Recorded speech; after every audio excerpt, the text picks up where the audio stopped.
Hi, ಹೇಗಿದ್ದೀರಾ? Welcome back to our Pashupatinath tarot channel. ಶಿರೀಷಕ strong, happy and healthy. ಓಕೆನಾ? ನಮ್ಮ ವ್ಯೂವರ್ಸು ಸಮೇತ ಹಾಗೆ ಇರಬೇಕು ಅಂತ ಯಾವಾಗೂ ಅನ್ಕೊಂತ ಇರ್ತೀನಿ. ರೀಡಿಂಗ್ ತಗೊಂಡಿರೋ ಅಂತ ಪ್ರತಿಯೊಬ್ಬರಿಗೂ ಗೊತ್ತು ಶಿರೀಷಕ್ಕ ಈ ಥರ ರೀಡಿಂಗ್ ಅನ್ನೋದು ಹೇಳ್ತಾರೆ ಅಂತ. ನಾನು 100% ಹೇಳ್ತೀನಿ. 1% ಬರ್ತಾರೆ ಬರಲ್ವಾ ಅಂತ ನಾನು ಕ್ಲಾರಿಟಿ ಆದರೆ ಕೊಡೋದಕ್ಕೆ ಖಂಡಿತ ಆಗಲ್ಲ. ಆದರೆ ನನ್ನ ಕೈ ಆಗುವಷ್ಟು ಆ ಪರ್ಸನ್ ನಿಮ್ಮ ಲೈಫಲ್ಲಿ ಬರೋದಕ್ಕೆ ಟ್ರೈ ಮಾಡಿಸ್ತಾ ಇರ್ತೀನಿ. ಒಂದೇ ಸಾರಿ ನಾನು ಬರ್ತಾರೆ ಬರಲ್ಲ ಅನ್ನೋದ್ರಿಂದ ನೀವು ಆಲ್ರೆಡಿ ಲೋ ಎನರ್ಜಿದಲ್ಲಿ ಇರೋ ಕಾರಣದಿಂದ ನಾನು ಹೇಳಿಬಿಟ್ರೆ ಅದೇ ಲೋ ಎನರ್ಜಿ ಹಾಕ್ತೀರಾ. ಅದಕ್ಕೋಸ್ಕರನೇ 1 hour ಆದರೂ ಕೆಲವೊಬ್ಬರ ಹತ್ರ 1 hour 10 minutes 1 hour 15 minutes ಆಗ್ತಾ ಇದೆ. ಆದರೆ ಪೇಮೆಂಟ್ ಬರೋವಾಗ 555 ರೂಪೀಸಾ ಅಕ್ಕ ಅಂತಲೂ ಕೇಳ್ತಾ ಇದ್ದಾರೆ. ದಯವಿಟ್ಟು ಆ ಥರ ಕೇಳಬೇಡಿ ಪ್ಲೀಸ್. ಏನಕ್ಕಂತ ಅಂದರೆ ನೀವು ಅದರ್ ಟ್ಯಾರೋ ರೀಡರ್ಸ್ನೇ ತಗೊಂಡು ಬೇಕಂದರೆ ನನ್ನ ಕಾಂಟ್ಯಾಕ್ಟ್ ಮಾಡಿ ಅಂತ ನಾನು ಖಂಡಿತ ಹೇಳ್ತೀನಿ. ಏನಕ್ಕೆ ಅಂತ ಅಂದರೆ ಒನ್ಸ್ ನೀವು ನನ್ನ ಹತ್ರ ತಗೊಳೋದು 2-3 ಟೈಮ್ಸೇ ಆದರೂ ಸಮೇತ ನಿಮಗೆ ಕ್ಲಾರಿಟಿ ಅನ್ನೋದು ಲೈಫಲ್ಲಿ ಬಂದ್ಬಿಡಬೇಕು. ನಿಮ್ಮ ಲೈಫಲ್ಲಿ ನೀವೇ ಹಾಗೆ ಮುಂದಕ್ಕೆ ಏ ಥರ ಆ ಪರ್ಸನ್ ಬರೋದಕ್ಕಿಂತ ಮುಂಚೆ ನಿಮ್ಮ ಲೈಫ್ ಅನ್ನೋದು ಏ ಥರ ಸಂತೋಷವಾಗಿತ್ತೋ ಆ ಥರ ಸಂತೋಷವಾಗಿರೋ ಅಂಥ ಲೈಫ್ ತರೋದೇ ಶಿರೀಷಕ್ಕ ಮೇನ್ ವರ್ಕ್, ಮೇನ್ ಥೀಮ್ ಆಗಿ ಇರ್ತಾರೆ. ಓಕೆನಾ? ಸೊ ಹೊಸದಾಗಿ ಯಾರಂತೂ ನಮ್ಮ ಚಾನಲ್ ಅನ್ನೋದನ್ನು ಸಬ್ಸ್ಕ್ರೈಬ್ ಮಾಡ್ಕೊತಾ ಇದ್ದೀರೋ ಪ್ರತಿಯೊಬ್ಬರಿಗೂ ಧನ್ಯವಾದ ಅಂತ ಹೇಳ್ಬೋದು. ಅಕ್ಕ ಟ್ರಾನ್ಸ್ಲೇಟು ತೆಲುಗು ಅಂತಲೂ ಮಾಡ್ತಾ ಇದ್ದೀರಾ, ಟ್ರಾನ್ಸ್ಲೇಟ್ ಮಾಡ್ತಾ ಇದ್ದೀರಿ ಆಲ್ರೆಡಿ. ತೆಲುಗುದಲ್ಲಿ ನಮ್ಮ ವಿಡಿಯೋಸ್ ಅನ್ನೋದು ಬರ್ತಾ ಇದೆ, ಆದರೆ ಕನ್ನಡದಲ್ಲಿ ರೆಗ್ಯುಲರ್ ಆಗಿ ಬರ್ತಾ ಇದೆ. ತೆಲುಗುದಲ್ಲಿ 1 or 2 days ಆ ಥರ ಮಿಸ್ ಆಗ್ತಾ ಇದೆ. ಆದರೆ ಬಟ್ ತೆಲುಗುದಲ್ಲಿ ಪಶುಪತಿನಾಥ್ ಟ್ಯಾರೋಟ್ ತೆಲುಗು ಅಂತ ಮಾತ್ರನೇ ನೋಡಿದ್ರೆ ಖಂಡಿತ ನಮ್ಮ ತೆಲುಗು ಚಾನಲ್ ಇದೆ ಆಲ್ರೆಡಿ. ಅಲ್ಲಿನೂ ಪರವಾಗಿಲ್ಲ, ಒಂದು 300 ಸಬ್ಸ್ಕ್ರೈಬರ್ಸ್ವರೆಗೂ ಇದ್ದಾರೆ. ನನ್ನ ರೀಡಿಂಗ್ ಇಷ್ಟ ಆಗಿದೆ ಅಂತ ಅಂದರೆ 2 ಲ್ಯಾಂಗ್ವೇಜಸ್ ನೋಡ್ತೀವಿ ಅಕ್ಕ ಅಂದರೆ ನೋಡಿ. ಬಟ್ ಮತ್ತೆ ನಾನು ಹೇಳೋದು ಒಂದೇ ಪಾಯಿಂಟೇ, ನಿಮ್ಮ ಮನಸ್ಸಲ್ಲಿ ನೋವಿರೋದು 100% ಕರೆಕ್ಟ್. ಆದರೆ ಇಲ್ಲಿ ಒಂದು 10-15 ಮೆಂಬರ್ಸ್ನ ನೀವು ತಗೊಳೋದ್ರಿಂದ ಸಜೆಷನ್ಸ್ ಏನಾಗ್ತದೆ ಅಂತ ಅಂದರೆ ನಿಮ್ಮ ಮೈಂಡ್ ಅನ್ನೋದು ಡಿಸ್ಟರ್ಬ್ ಆಗೋ ಚಾನ್ಸಸ್ ಇರುತ್ತೆ. ನಿಮಗೆ ಹಾರ್ಟ್ಫುಲ್ಲಿ ಯಾರು ರೀಡಿಂಗ್ ಅಂತೂ ಇಷ್ಟ ಆಗ್ತಾ ಇರುತ್ತೋ ಅವ್ರನ್ನೇ ಫಾಲೋ ಹಾಗೆ ಅಂತ ಹೇಳ್ತೀನಿ. ಏನಕ್ಕೆ ಅಂತ ಅಂದರೆ 1% ಅನ್ನೋದು ಗೈಡ್ ಮಾಡೋದ್ರಿಂದ ನಿಮ್ಮ ಲೈಫಲ್ಲಿ ಟರ್ನಿಂಗ್ಸ್ ಅನ್ನೋದು ಬರೋ ಚಾನ್ಸಸ್ ಅನ್ನೋದು ಇರುತ್ತೆ. ಅದು ಬಿಟ್ಟು 10 ಮೆಂಬರ್ಸ್ನ ನಿಮಗೆ ಒಂದು ಪ್ರಾಬ್ಲಮ್ ಬಂದಿದೆ ಅಂತ 10 ಮೆಂಬರ್ಸ್ ಹತ್ರ ಎಂಕ್ವೈರಿ ಮಾಡ್ಕೊಳೋದ್ರಿಂದ 10 ಮೆಂಬರ್ಸು 10 ಟೈಪ್ಸ್ ಹೇಳೋದ್ರಿಂದ ಮತ್ತೆ ಕನ್ಫ್ಯೂಷನ್ಗೆ ಹೋಗೋ ಚಾನ್ಸಸ್ ಇದೆ. ಸೊ ಅಂತ ಅವಕಾಶ ದಯವಿಟ್ಟು ಯಾರು ತಗೋಬೇಡಿ. ಓಕೆನಾ? ನನ್ನ ವಿಡಿಯೋಸ್ ಫಾಲೋ ಆಗ್ತೀರಾ, ಅದ್ರಲ್ಲಿ ನೆಗೆಟಿವೇ ಬರಲಿ ಪಾಸಿಟಿವೇ ಬರಲಿ ಅದ್ರ ಥರನೇ ಫಾಲೋ ಆಗಿ. ಇದಕ್ಕೆ ಕೆಲವೊಂದ್ಸರಿ ರೀಡಿಂಗೂ ಬೇಕಾಗಲ್ಲ, ನಿಮಗೆ ಪರ್ಸ್ನಲ್ ರೀಡಿಂಗ್ ಆಗಿ ಇದನ್ನ ಈ ಥರ ನಿಮಗೆ ಆಲ್ಮೋಸ್ಟ್ ನಾನಂತೂ ಮಾಡ್ತಾ ಇರುವಂಥ ವಿಡಿಯೋಸಲ್ಲಿ ಪಾಸಿಟಿವ್ ಎನರ್ಜಿ ಕೊಡೋ ಅಂಥ ಪ್ರಯತ್ನನೇ ಮಾಡಿಸ್ತಾ ಇರ್ತೀನಿ. ಏನಕ್ಕೆ ಅಂತ ಅಂದರೆ ಅಟ್ಲೀಸ್ಟ್ ನಿಮ್ಮ ಲೈಫ್ ಆದರೂ ನಿಮಗೆ ಬರಲಿ ಅಂತಾನೆ ನನ್ನ ಮೇನ್ ಥೀಮ್ ಅನ್ನೋದು ಇಟ್ಕೊಂಡಿದ್ದೀನಿ. ಓಕೆನಾ? ಬಟ್ ತೆಲುಗುದಲ್ಲಿಗೂ ನನ್ನ ಚಾನಲ್ಸ್ ಇದೆ. ಇಂಟ್ರೆಸ್ಟ್ ಇರೋರು ದಯವಿಟ್ಟು ಸಬ್ಸ್ಕ್ರೈಬ್ ಮಾಡಿ. ನಮ್ಮ ಥರ ಯಾರಾದರೂ ಇನ್ನು ಲೈಫಲ್ಲಿ ಯಾರಾದರೂ ಬಾಧೆದಲ್ಲಿ ನಿಮ್ಮ ಥರ ಇದ್ದಾರೆ ಅಂತ ಅಂದರೆ ಅಂತ ಅವ್ರಿಗೂ ವೀಡಿಯೋಸ್ ಅನ್ನೋದು ರೀಚ್ ಆಗುತ್ತೆ. ನೀವು ಮಾಡೋ ಒಂದು ಸಬ್ಸ್ಕ್ರೈಬು ಲೈಕಿಂದಾನೇ ನಮ್ಮ ವೀಡಿಯೋಸ್ ಅನ್ನೋದು ಮುಂದಕ್ಕೆ ಹೋಗೋ ಚಾನ್ಸಸ್ ಅನ್ನೋದು ಇದೆ ಅಂತಲೇ ಹೇಳ್ತಾ ಇರ್ತೀನಿ. ಸೊ ಕನ್ನಡ ಬರಲ್ಲ ಅಕ್ಕ ನಮ್ಮ ಕನ್ನಡ ಮಾತ್ರನೇ ಬರುತ್ತೆ, ತೆಲುಗು ಬರಲ್ಲ ಅಕ್ಕ ಅಣ್ಣ ಅವ್ರಿಗೆ ಜಸ್ಟ್ ಸಬ್ಸ್ಕ್ರೈಬ್ ಮಾಡೋದ್ರಿಂದ ಏನೂ ಪ್ರಾಬ್ಲಮ್ ಇಲ್ವಲ್ಲ. ನೀವು ನೋಡಿದ್ರೆ ನೋಡಿ, ಇಲ್ಲ ಅಂತ ಅಂದರೆ ಇಲ್ಲ. ಜಸ್ಟ್ ನೀವು ಬಂದಾಗ ಅದು ಜಸ್ಟ್ ಒಂದು ಲೈಕ್ ಮಾಡೋದ್ರಿಂದ ಯಾರಂತೂ ನಿಜವಾಗ್ಲೂ ಪ್ರಾಬ್ಲಮ್ಸಲ್ಲಿ ಇದ್ದಾರೋ ಆ ಪ್ರಾಬ್ಲಮ್ಸ್ನ ಅಟ್ಲೀಸ್ಟು ಓವರ್ಟೇಕ್ ಅನ್ನೋದು ಮಾಡ್ಕೊತ ಮುಂದಕ್ಕೆ ಹೋಗ್ತಾರೆ ಅಲ್ವಾ. ಈಗ ಏನೋ ಒಂದು ಮಳೆ ಅನ್ನೋದು ಬರ್ತಾ ಇದೆ ತುಂಬ ಅನ್ನೋದು, ಇವಾಗ ಬಾರ್ಡರಲ್ಲಿ ಇರ್ತಾರೆ ಕರ್ನಾಟಕ ತಮಿಳ್ನಾಡು ಅಂದರೆ ಈ ಥರ ಸಮಥಿಂಗ್ ಅನ್ಕೊಳ್ಳೋಣ. ಅಂದರೆ ಲ್ಯಾಂಗ್ವೇಜ್ ಬಂದಿಲ್ಲ ಅಂದರೆ ಏನು, ಒಂದು ಪರ್ಸನ್ ಬಾಧೆ ಅನ್ನೋದು ನಮ್ಗೆ ಅರ್ಥ ಆಗುತ್ತೆ ಅಲ್ವಾ. ಅದರಿಂದ ಏನು ಮಾಡ್ತೀವಿ, ನಮಗೆ ಆ ತಮಿಳಿಯನ್ ಆದರೂ ಪರವಾಗಿಲ್ಲ, ಆಂಧ್ರ ಆದರೂ ಪರವಾಗಿಲ್ಲ, ಕರ್ನಾಟಕ ಆದರೂ ಯಾವ ಸ್ಟೇಟ್ಸ್ ಬಗ್ಗೆ ಇಲ್ಲಿ ನಾನು ಟಾಪಿಕ್ ತರಬಾರ್ದು. ಓಕೆನಾ? ಅಂದರೆ ಮನುಷ್ಯ ಕಷ್ಟದಲ್ಲಿದ್ದಾಗ ಆ ಮನುಷ್ಯ ಪ್ರಾಬ್ಲಮ್ ಅರ್ಥ ಮಾಡ್ಕೊಳೋ ಅಂತ ಅವರೇ ನಿಜವಾಗ್ಲೂ ಆಗಿರೋ ಅಂಥ ಜೆನ್ಯೂನ್ ಆಗಿರೋ ಅಂಥ ಪರ್ಸನ್ಸ್ ಅಂತ ನಾನು ಹೇಳ್ಕೊತೀನಿ. ಅದಕ್ಕೋಸ್ಕರನೇ ಸಬ್ಸ್ಕ್ರೈಬ್ ಮಾಡಿಮ್ಮ. ಒಳ್ಳೆ ವೀಡಿಯೋಸ್ನ ಮುಂದಕ್ಕೆ ಕಳಿಸೋ ಅವಕಾಶ ಅನ್ನೋದು ನಿಮ್ಮಿಂದಾನೇ ಪಾಸಿಬಲ್ ಆಗುತ್ತೆ. ನಾನು ಇಟ್ಟಿರುವಂತಹ 555 ರೂಪೀಸಿಂದ ಅವ್ರ ಲೈಫ್ನ ಕೆಲವೊಬ್ಬರಂತೂ ಟರ್ನ್ ಮಾಡಿಕೊಂಡು ಅವ್ರ ಲೈಫ್ ಅನ್ನೋದನ್ನು ಅವ್ರು ನೋಡ್ಕೊತ ಮುಂದಕ್ಕೆ ಹೋಗ್ತಾರೆ ಅಂತ ಈ ಶಿರೀಷಕ್ಕ ಒಂದು ಚಿಕ್ಕ ಆಸೆ. ಓಕೆನಾ? ಈ ಮಧ್ಯೆ ಮಾತಾಡ್ತಾ ಇಲ್ಲ ಜಾಸ್ತಿ, ಆದರೂ ಸಮೇತ ವರ್ಕ್ಸ್ ಅನ್ನೋದು ವಿಡಿಯೋ ಜಾಸ್ತಿ ಆಗುತ್ತೆ ಅಂತ ಆದರೂ ತುಂಬ ಚಿಕ್ಕ ವಿಡಿಯೋಗೆ ಮಾಡಿಬಿಡ್ತೀನಿ. ಫಸ್ಟ್ ನಾನು ತಗೊತಾ ಇರುವಂತಹ ಟಾಪಿಕ್ ಥರ್ಡ್ ಪಾರ್ಟಿ ಸಿಚುವೇಶನ್ ಅಥವಾ ಲಾಂಗ್ ಡಿಸ್ಟೆನ್ಸಲ್ಲಿ ಹೋಗಿರುವಂತಹ ನಿಮ್ಮ ಪರ್ಸನ್ ಎನರ್ಜೀಸ್ ಹೇಗಿದೆ ಅಂತ ಚೆಕ್ ಮಾಡ್ತೀನಿ. ಮತ್ತು ನಿಮ್ಮ ಎನರ್ಜೀಸ್ ಚೆಕ್ ಮಾಡಿ ನೆಕ್ಸ್ಟ್ ಆ್ಯಕ್ಷನ್, ನಿಮ್ಮ ಪರ್ಸನ್ ನೆಕ್ಸ್ಟ್ ಆ್ಯಕ್ಷನ್ ಏನಿದೆ ಅಂತ ನೋಡೋಣ. ಓಕೆನಮ್ಮ, ಬೇಗ ಮಾಡ್ತೀನಿ. ಓಕೆ, ಇದು ಫಸ್ಟ್ ನಿಮ್ಮ ಪರ್ಸನ್ ಎನರ್ಜೀಸ್ ಅಂತ ಹೇಳಿದೆ ಅಲ್ವಾ. ನಿಮ್ಮ ಪರ್ಸನ್ ಎನರ್ಜೀಸ್ ಬಗ್ಗೆ ಈಗ ನಾನು ಫಸ್ಟು ಹೇಳ್ತಾ ಇರೋದು. ನಿಮ್ಮ ಪರ್ಸನ್ ಈ ರಿಲೇಷನ್ಶಿಪ್ಪು ಕೆಲವೊಂದು ಕಾರಣಗಳಿಂದ ಸಪ್ರೇಷನ್ ಆಗಿರುವಂತಹ ನಿಮ್ಮ ಪರ್ಸನ್ ಯಾರಿದ್ದಾರೋ ಅವರು ರಿಯಲಿ ಈಗಂತೂ ದೇವ್ರನ್ನ ಪದೇ ಪದೇ ಮತ್ತೆ ದೇವ್ರ ನನ್ನ ಈ ರಿಲೇಷನ್ ಅನ್ನೋದನ್ನ ಜೆನ್ಯೂನ್ ಆಗಿ ಇರೋವಂಥ ನನ್ನ ಪರ್ಸನ್ನ ಬಿಟ್ಕೊಂಡು ಬಂದು ನಾನು ತಪ್ಪು ಮಾಡಿದ್ದೀನಿ, ದಯವಿಟ್ಟು ನನಗೆ ಕ್ಷಮಿಸೋ ಅಂತ ಕೆಪಾಸಿಟಿ ಅನ್ನೋದು ಆ ಪರ್ಸನ್ಗೆ ಕೊಡು. ಏನಕ್ಕೆ ಅಂತ ಅಂದರೆ ನನ್ನ ಈ ಪರ್ಸನ್ ಮೆಂಟಾಲಿಟಿ ಗೊತ್ತಿಲ್ಲ, ಆ ಪರ್ಸನ್ ತುಂಬ ಕರೆಕ್ಟ್ ಆಗಿರೋ ಅಂಥ ವ್ಯಕ್ತಿ ಅಂತ ಆ ಪರ್ಸನ್ನು ಈಗ ದೇವ್ರ ಹತ್ರ ಹೋಗಿ ಪ್ರೇಯರ್ ಮಾಡ್ಕೊತ ನಮ್ಮ ಈ ರಿಲೇಷನ್ಶಿಪ್ನ ರೀಬರ್ತ್ ಮಾಡು, ನನಗೂ ಒಂದು ಆ ಪರ್ಸನ್ಗೆ ನನ್ನ ಹತ್ರಕ್ಕೆ ಸೇರೋ ಥರ ಮಾಡು. ಏನಕ್ಕೆ ಅಂತ ಅಂದರೆ ಆ ಪರ್ಸನ್ ಇಲ್ಲ ಅಂತ ಅಂದರೆ ನನಗೆ ನನ್ನ ವ್ಯಾಲ್ಯೂ ಅನ್ನೋದು ಗೊತ್ತಾಗ್ತಾ ಇದೆ, ತುಂಬ ಬರ್ಡನ್ಸ್ ಅನ್ನೋದು ಆಗ್ತಾ ಇದೆ, ನನಗೆ ಈ ಬರ್ಡನ್ಸ್ನ ಫೇಸ್ ಮಾಡೋದಕ್ಕೆ ಆಗ್ತಾ ಇಲ್ಲ. ಏನಕ್ಕೆ ಅಂತ ಅಂದರೆ ಕೆಲವೊಬ್ಬರಂತೂ ನೀವು ಸೈಲೆಂಟ್ ಆಗಿಬಿಟ್ಟಿದ್ದೀರಮ್ಮ, ಆ ಸೈಲೆನ್ಸ್ ಅನ್ನೋದು ಆ ಪರ್ಸನ್ಗೆ ಈ ಥರ ಓವರ್ ಬರ್ಡನ್ ಆಗಿ ಆಗ್ತಾ ಇದೆ. ನಿಮ್ಮಿಂದಾನೇ ಕಾಲ್ ಬರುತ್ತೆ, ನಿಮ್ಮಿಂದಾನೇ ಮೆಸೇಜ್ ಬರುತ್ತೆ ಅಂತ ಆ ಪರ್ಸನ್ ಅನ್ನು ಅವರು ವೆಯ್ಟ್ ಮಾಡ್ತಾ ಇದ್ದಾರೆ. ಏನಕ್ಕೆ ಅಂತ ಅಂದರೆ ಮತ್ತೆ ಆ ಪರ್ಸನ್ ಏನಕ್ಕೆ ಅಂತ ಅಂದರೆ ನಿಮ್ಮಿಂದ ಸಪ್ರೇಷನ್ ಆಗೋದಕ್ಕೆ ಮೇನ್ ಕಾರಣ ಏನಿರುತ್ತೆ ಹೇಳಿ? ಈಗೋನಸ್ಸು, ಕ್ಲಾಶಸ್ಸು ಎಲ್ಲ ಅಂತ ಅಂದರೆ ಮಣಿ ಪರವಾಗಿ ಈ ಥರ ನಂಗೇನು ಅನ್ನೋ ರೇಂಜಲ್ಲಿ ಇಬ್ರು ಆಗಿರೋದಿಲ್ಲ. ಪ್ರೀವಿಯಸ್ ವೀಡಿಯೋಸಲ್ಲಿ ನಾವು ನೋಡಿದ್ದೀವಲ್ಲ, ಆ ಥರನೇ ನಿಮ್ಮ ಕಾರಣಗಳಿಂದ ಆಗಿರೋ ಅಂಥ ಕಾರಣಗಳಿಂದ ಈ ಪರ್ಸನ್ಗೆ ನಿಮ್ಮ ವ್ಯಾಲ್ಯೂ 100% ಅರ್ಥ ಆಗಿದೆ. ಅದಕ್ಕೆ ಆ ಪರ್ಸನ್ಗೆ ಬರ್ಡೇನ್ ಅನ್ನೋದು ಓವರ್ ರೆಸ್ಪಾನ್ಸಿಬಿಲಿಟೀಸು ಬರ್ಡೇನ್ ಅಂತೂ ಆಗ್ತಾ ಇದೆ, ಹ್ಯಾಪಿ ಲೈಫ್ ಅನ್ನೋದು ಲೀಡ್ ಮಾಡ್ತಾ ಇಲ್ಲ. ಕೆಲವೊಬ್ರಂತೂ ಆ ಕಡೆ ಅಂದರೆ ಕೆರಿಯರ್ ಬಗ್ಗೆ ನೀವು ಬಗ್ಗೆ ಅಂತಲೂ ಯೋಚನೆ ಮಾಡ್ತಾ ಇರ್ಬೋದು, ಇಲ್ಲ ಆ ಕಡೆ ಫ್ಯಾಮಿಲಿ ಬಗ್ಗೆ ಈ ಕಡೆ ನಿಮ್ಮ ಬಗ್ಗೆ ಅಂತಲೂ ಯೋಚನೆ ಮಾಡ್ತಾ ಇರ್ಬೋದು. ಈ ಥರ ಎರಡು ವಿಷಯಗಳಲ್ಲಿ ಯಾವ ಥರ ಡೆಸಿಷನ್ ತಗೋಬೇಕು ಅಂತ ಆ ಪರ್ಸನ್ಗೆ ಅನ್ನೋದು ಅರ್ಥ ಆಗ್ತಾ ಇಲ್ಲ. ಅದಕ್ಕೋಸ್ಕರ ಈಗ ಈ ಥರ ಆದರೂ ಡಿಫಿಕಲ್ಟ್ ಡೆಸಿಷನ್ ಅನ್ನೋದು ತಗೊಳ್ಬೇಕಾಗಿರೋ ಅಂಥ ಟೈಮ್ ಅನ್ನೋದು ಬಂದಿದೆ ಅಂತ ನಿಮ್ಮ ಪರ್ಸನ್ ಈಗ ಈ ಥರ ಸ್ವಾಮೀಜಿಗಳ ಹತ್ರ ಈ ಥರ ಗೈಡೆನ್ಸ್ ಅನ್ನೋದನ್ನ ತಗೊತಾ ಇದ್ದಾರೆ. ಏನಕ್ಕೆ ಅಂತ ಅಂದರೆ ನಿಮ್ಮ ವ್ಯಾಲ್ಯೂ ನೀವು ಅರ್ಥ ಆಗೋ ಥರ ಮಾಡಿದೆ ಅಂತ ಅಂದರೆ ನಿಮ್ಮ ಸೈಲೆನ್ಸ್ ಅನ್ನೋದ್ರಿಂದಾನೇ ನನಗೆ ಅದಕ್ಕೆ ಹೇಳೋದು.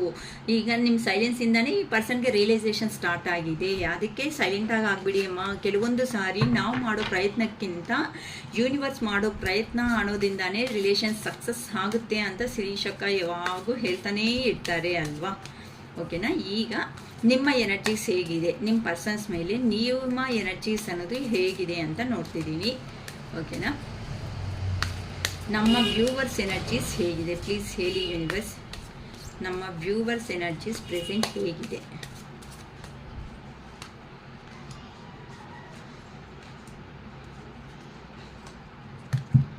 ನೀವು ಪಾಪ ಆ ಪರ್ಸನ್ ಹೋಗಿರೋ ಅಂಥ ಕಾರಣಗಳಿಂದ ಕೆಲವೊಬ್ಬರು ಫ್ಯಾಮಿಲಿದಲ್ಲಿನೂ ಸಮಾಧಾನ ಅನ್ನೋದು ಹೇಳ್ತಾ ಇಲ್ಲ. ಏನಕ್ಕೆ ಅಂತ ಅಂದರೆ ಆ ಪರ್ಸನ್ ಬರ್ತಾರೆ ಅಂತ ನಿಮ್ಮ ಎನರ್ಜೀಸ್ ಅನ್ನೋದು ಆ ಪರ್ಸನ್ಗೋಸ್ಕರ ಅಂತ ಅಂದರೆ ನೀವು ವೆಯ್ಟಿಂಗ್ ಎನರ್ಜಿದಲ್ಲೇ ಇದ್ದೀರಾ. ಏನಕ್ಕೆ ಅಂತ ಅಂದರೆ ಆ ಪರ್ಸನ್ ಮೇಲೂ ಇರೋ ಅಂಥ ಪ್ರೀತಿಯಿಂದ ಮನೆಯಲ್ಲಿ ಫೋರ್ಸಬಲ್ ಮಾಡ್ತಾ ಇದ್ರು. ಕೆಲವೊಬ್ಬರು ಇಲ್ಲ, ನಾನಂತೂ ನನ್ನ ಪರ್ಸನ್ ಬರೋವರೆಗೂ ವೆಯ್ಟ್ ಮಾಡ್ತೀನಿ ಅಂತ ತಗೊತಾ ಇದ್ದೀರಾ. ಆದರೆ ಮನೆ ಫ್ಯಾಮಿಲಿದಲ್ಲಿ ಮತ್ತೆ ಕೇಳ್ತಾ ಇರಿದ್ರೆ ಎಷ್ಟಂತ ನೀವು ನೋವು ತಿನ್ನೋದಕ್ಕಾಗುತ್ತೆ, ಎಷ್ಟು ದಿನ ಅಂತ ಕಾರಣಗಳು ಹೇಳ್ಕೊಂತ ತಪ್ಪಿಸ್ಕೊಳೋದಕ್ಕಾಗುತ್ತೆ. ಈ ಕಡೆ ನೋಡಿದ್ರೆ ಈ ಪರ್ಸನ್ ವೇಟಿಂಗ್ ಎನರ್ಜಿದಲ್ಲಿ ನಿಮ್ಮನ್ನ ಇಟ್ಟಿದ್ದಾರೆ, ಇಲ್ಲಿ ನೋಡಿದ್ರೆ ನಿಮ್ಮ ಪೇರೆಂಟ್ಸ್ ಅವರು ಫ್ಯಾಮಿಲಿದಲ್ಲಿ ಟ್ರಬಲ್ ಅನ್ನೋದು ಕೊಡ್ತಾ ಇದ್ದಾರೆ. ಅಂತ ಅಂದರೆ ಮದುವೆ ಮಾಡ್ಕೋ, ಇಷ್ಟು ವಯಸ್ಸು ಆಯ್ತಲ್ವಾ, ಇನ್ನ ಎಷ್ಟು ದಿನ ವೆಯ್ಟ್ ಮಾಡಬೇಕು, ಈ ಥರ ಅಂತಲೂ ಕೆಲವೊಬ್ಬರು ಗೊತ್ತಿಲ್ದಿರೋ ವಿಷಯ ಅಂತನೂ ಇನ್ ಕೇಸ್ ಇಲ್ಲ ಅಂತಂದರೆ ನೀನು ಇಷ್ಟಪಟ್ಟಿರೋ ಅಂಥ ಮನುಷ್ಯ ಅವ್ನು ಹೋಗ್ಬಿಟ್ಟಿದ್ದಾರೆ, ಅವ್ರ ಜೀವನ ನೋಡಿಕೊಂಡು ನೀನು ಎಷ್ಟು ದಿನ ಅಂತ ಈ ಥರ ಇರ್ತೀಯಾ ಅಂತ ನೀನು ಈ ಥರನೂ ಗೈಡೆನ್ಸ್ ಮಾಡ್ಕೊತಾ ಇದ್ದಾರೆ. ಕೆಲವೊಬ್ಬರು ಈ ಥರ ನಲ್ಲಿ ತೋರಿಸ್ತಾ ಇದೆ ನನಗಂತೂ. ಕೆಲವೊಬ್ಬರು ಈ ಫ್ಯಾಮಿಲಿನೇ ಇಲ್ಲ ಅಂತ ಇನ್ನೊಬ್ಬರ ಜೀವನದಲ್ಲಿ ಹೋಗಿರೋ ಅಂತ ಅವ್ರೂ ಕಾಣಿಸ್ತಾ ಇದ್ದಾರೆ. ಈಗ ಆ ಕಡೆ ಹೋಗಿ ಈ ಕಡೆ ಬರೋದಕ್ಕೂ ಆಗದೆ ಇರೋ ಅಂಥ ಸಿಚುವೇಶನ್ಸ್ ಅನ್ನೋದ್ರಲ್ಲಿ ಕಾಣಿಸ್ತಾ ಇದ್ದಾರೆ. ಇಲ್ಲಿ ಸಿಂಗಲ್ ಪೇರೆಂಟ್ಸ್ ಆಗಿರ್ಬೋದು, ಸಿಂಗಲ್ ಮದರ್ಸ್, ಸಿಂಗಲ್ ಫಾದರ್ಸೂ ಕಾಣಿಸ್ತಾ ಇದ್ದಾರೆ. ಯಾರಂತೂ ಫ್ಯಾಮಿಲಿ ಇಲ್ಲ ಅಂತ ಇನ್ನೊಬ್ಬರ ಜೀವನದಲ್ಲಿ ಹೋಗಿ ಅಲ್ಲಿ ನಿಮ್ಮ ವ್ಯವಹಾರಗಳು ಎಲ್ಲ ಇಷ್ಟ ಅನ್ನೋದು ತೋರಿಸ್ಕೊಂಡಿದ್ದೀರಾ. ಇಲ್ಲಿ ನಿಮಗೆ ಫ್ಯಾಮಿಲಿ ಬಗ್ಗೆ ಈಗ ಯೋಚನೆ ಮಾಡ್ತಾ ಇದ್ದೀರಾ ಅಂತಲೂ ಹೇಳ್ಬೋದು. ಈ ಥರ ಸಿಚುವೇಶನ್ಸನ್ನು ಕಾಣಿಸ್ತಾ ಇದೆ. ಸೊ ಯಾವ ಥರ ಯಾರಿಗೆ ರೆಸಿಗ್ನೇಟ್ ಆಗುತ್ತೋ ಆ ಥರ ನೋಡ್ಕೊಳ್ರಿ. ಏನಕ್ಕೆ ಅಂತ ಅಂದರೆ ಇಲ್ಲಿ ನಿಮ್ಮ ಎನರ್ಜೀಸು ಅಂತ ಅಂದರೆ ಫ್ಯಾಮಿಲಿ ಬಗ್ಗೆನೇ ತುಂಬ ಜನ ಅನ್ನೋದು ಯೋಚನೆ ಮಾಡ್ತಾ ಇರ್ತೀರ. ಏನಕ್ಕೆ ಅಂತ ಅಂದರೆ ನೀವು ಇಷ್ಟಪಡೋ ಮೂಮೆಂಟಲ್ಲಿ ಫ್ಯಾಮಿಲೀಸ್ ನನಗೆ ಬಂದಿಲ್ಲ, ಆ ಪರ್ಸನ್ನು ನೀವು ಮಾತ್ರನೇ ಕಾಣಿಸಿದ್ದೀರಾ. ಈಗ ಆ ಪರ್ಸನ್ನು ಮಾಡಿರೋ ಅಂಥ ಕಾರಣಗಳಿಂದ ನೀವು ಫ್ಯಾಮಿಲಿಗೆ ಏನೂ ಸಮಾಧಾನ ಹೇಳ್ಕೋಬೇಕು ಅಂತಲೂ ಗೊತ್ತಾಗದೇ ಇರೋ ಅಂಥ ಸಿಚುವೇಶನ್ಸಲ್ಲಿ ಕೆಲವೊಬ್ರು ಕಾಣಿಸ್ತಾ ಇದ್ದೀರಾ. ಏನಕ್ಕೆ ಅಂತ ಅಂದರೆ ಪ್ರೀವಿಯಸ್ ಅಲ್ಲಿ ನೀವು ನಿಮ್ಮ ಪರ್ಸನ್ಗೆ ನೀವು ಕ್ವೀನ್ ಆಫ್ ಕಪ್ಸ್ ಅಂತ ಅಂದರೆ ಮದರ್ಲಿ ನೇಚರ್ ಇರೋ ಅಂತ ಪ್ರೀತಿ ಅನ್ನೋದು ಕೊಟ್ಟಿದ್ದೀರಾ ಅಂತ ಅಂದರೆ ಆ ಪರ್ಸನ್ ಎಸ್ ಅಂದರೆ ಎಸ್, ನೋ ಅಂದರೆ ನೋ. ಆ ಪರ್ಸನ್ ಇದು ಮಾಡು ಅಂದರೆ ಮಾಡ್ತಾ ಇರೋ ಅಂಥ ವ್ಯಕ್ತಿಗಳು ನೀವು ನಿಮಗೆ ಎಷ್ಟೇ ಅಂತೂ ಕ್ಯಾಪಬಿಲಿಟಿ ಇದ್ರೂ ಸಮೇತ, ನೀವು ಕರೇಜಿಯಸ್ ಪರ್ಸನ್, ಕರೇಜ್ ಆಗಿರೋ ಅಂಥ ಪರ್ಸನ್ ಆದರೂ ಸಮೇತ, ನಿಮಗೆ ಬೇಕಾಗಿರೋ ಅಂಥ ಪ್ರತಿಯೊಂದು ಇದ್ರೂ ಸಮೇತ ಇಲ್ಲಿ ನೀವೇನು ಮಾಡಿದ್ದೀರಾ ಅಂತಂದರೆ ಜೆನ್ಯೂನ್ ಆಗಿರೋ ಅಂಥ ಲವ್ ಅನ್ನೋದನ್ನು ನಿಮ್ಮ ಪರ್ಸನ್ಗೆ 100% ಈ ರಿಲೇಷನ್ಶಿಪ್ಪಲ್ಲಿ ನ್ಯಾಯ ಅನ್ನೋದು ಮಾಡಿದ್ದೀರಾ. ಅದಕ್ಕೋಸ್ಕರನೇ ನಿಮ್ಮ ಪ್ರೀತಿ ಅನ್ನೋದು ಎಲ್ಲಿ ಹೋಗಿಲ್ಲ.